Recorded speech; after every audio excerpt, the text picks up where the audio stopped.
Well, first of all, congratulations. I just don't know how you've got this far. Your body must be wrecked at this stage. Well, it's a little tougher actually, but it's hyper exhausted. It's just a weird thing. Trying to find, you recharge the battery overnight up to 5%. You start with a 5% battery, and you try and eke out the 5% battery over 6.5 hours. And then you do a gig, you go to bed, and then you charge back up from just off zero back up to 5%. That's kind of what I do. So I'm working in Russia for the last 25 years in orphanages there. Last year I was at a conference in St. Petersburg. They were designing new laws on what a social entrepreneur actually is, because they have entrepreneurs obviously, and because things over there are money driven, and people are coming out of communism, so everything is about making money. Yeah. So social entrepreneur basically is somebody who works not for money, which is kind of a concept that they nearly couldn't, if you know what I mean, that they couldn't get their head around. Yeah. So I was at a conference last year, and an amazing conference in St. Petersburg. They do them on a kind of grand scale, and they actually got 2 female astronauts beamed onto the stage to talk to us from some planet somewhere or some spaceship somewhere, and we sat in a working group afterwards to design the words around what a social entrepreneur actually is. So I was part of the designing of what their concept is by law of a social entrepreneur. But anyway, wow. So I'm 25 years working in orphanages, and I have to say, I really do think you're Make Humanity Great Again. The world couldn't be more ready for a phrase like that. Yes, I don't know where I got it from. As I mentioned before, I have no idea how it came to me. Well, I think it's an amazing phrase. I know it's the world. It's literally everywhere. I mean, in Ireland at the moment, we're swamped with all sorts of stuff from our past, with children's institutions, and in America, yes. All of us, even this in the UK with all that's going on with, Brexit and all the rest of it. Right. Like, really, it couldn't be a better phrase at the moment. Just everybody needs to push harder to make it a better place, really, I think, anyway. Well, thank you. You couldn't be doing more for that. But anyway, yeah. So I sat down, the next thing, huge security guy come over to me. They're all big, giant fellas, and they had the wire in the ear, Yeah. So he said to me, Mrs. Stegan, if you'd like to take your seat, the president of Russia is going to join you for dinner. And I turned around, and Vladimir Putin is standing beside me, waiting for me to sit down beside him for dinner. To be honest with you, I had so much to say to him that I kind of didn't know where to start with the whole thing. There was 8 of us for dinner at the table, an exquisite table. We sat for 3 hours and had conversation, and so that was really, he was diplomatic, he's charming. Well, ask away. He spoke in Russian or English or mixture? He speaks in loads of languages. He made me feel ill. I mean, I think he can speak German, Italian, English. He's obviously fluent in Russian. He was asking me about Irish poets, and I was trying to rattle my brain. I was thinking, initially I was kind of panicking, thinking, well, ask him about normal things, does he watch TV? Has he seen Game of Thrones? Blah, blah, blah. Where does he go on his holidays? You're nearly, but to be honest with you, once the conversation started, it was easy, really. He was incredibly charming, and no matter how you feel about these people, their politics or anything like that, it's much better to be able to sit down and talk to them. Yeah. And it really then to say, well, I'm sorry, I don't like your politics, so I'm not going to have dinner with you. There's certain things I wanted to be able to say to him, like we have to work together to close the final orphanages, Right. And so I had an opportunity to do that. We've been fundraising like yourself for years and years and years. When I started out in 1998, this got Tim, I think. We had a coffee morning in the house here. We didn't know how to raise money. And we hadn't a clue how to raise money. We were like a bunch of mummies at home. We got together and we decided to have a coffee morning, because then in 1998, coffee mornings were the thing. So we decided to put whiskey in all of the coffee and charge twice the price.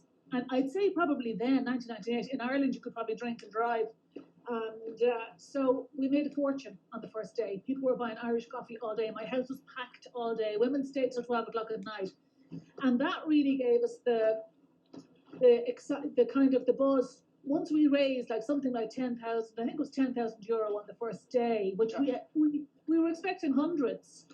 That gave us the impetus to kind of keep going, and so we've really genuinely been changing children's lives ever since, in a really, really meaningful way. And now we have an Irish project as well in Dublin with children on a scholarship program, and it's a beautiful program as well, I have to say, beautiful program in Dublin. So we're still in Russia and we're in Ireland as well. So I know what it's like and how tough it is for fundraising. It's a killer. You know, it's really hard work. I prefer the Irish coffee version than this one. I think I would prefer to be sitting all day and having Irish coffee than doing this. Well, listen, the next time you're in Ireland, you're more than welcome to come to me for Ireland. I'll make you an Irish coffee the next time you're in Ireland. No, I need to talk to you because I want to play in Russia. I need to thank the Russian people. I need to thank the Russian people for the Second World War. Without them, we wouldn't have won. This is the truth of it. It rarely gets said.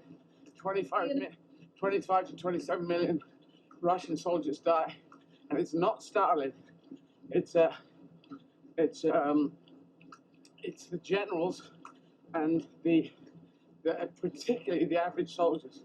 They just would not give up, and so I need to thank them for that. And I need to tour in German. So I need to tour in Russian. I am touring in Germany. I'm trying to make peace with all the countries. That's what I'm trying to do.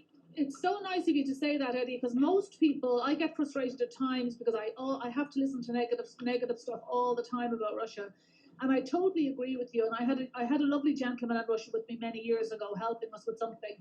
And he made a speech one night in front of my governor, and he said exactly that only for the Russians finished Hitler off and lost millions of men at the time and women. Yeah. That we would literally all be speaking German today. Yeah. I mean, there's no doubt about it.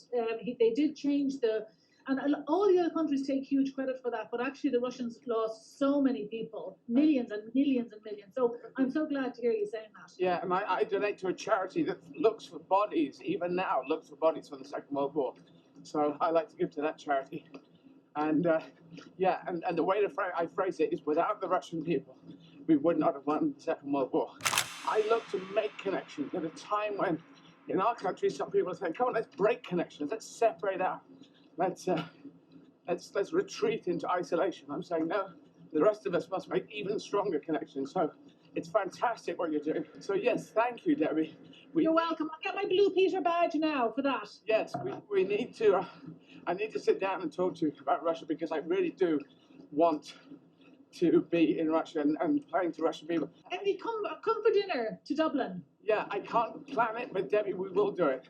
And if you're do it, and I'll fill you in. Coming up. No problem, Eddie. Congratulations. It's such an unbelievable honour. We all adore you here. We're watching you for years and years and years. You're so brave. You're amazing. You look amazing. A salute to everyone on every part of Ireland, and thank you, Debbie. You're doing pleasure.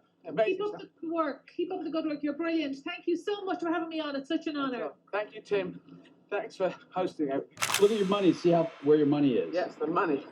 Would you like to make a call out? Tell everyone to go to eddyizzard.com. That'd be great if you could. Yeah. Well, I'll tell you what. Where are you now? What number are you at? 247,000. So we're just $3,000. All right. Well, I'll kick in the $3,000 to get you to the 250 right now. Okay. Oh, that's beautiful.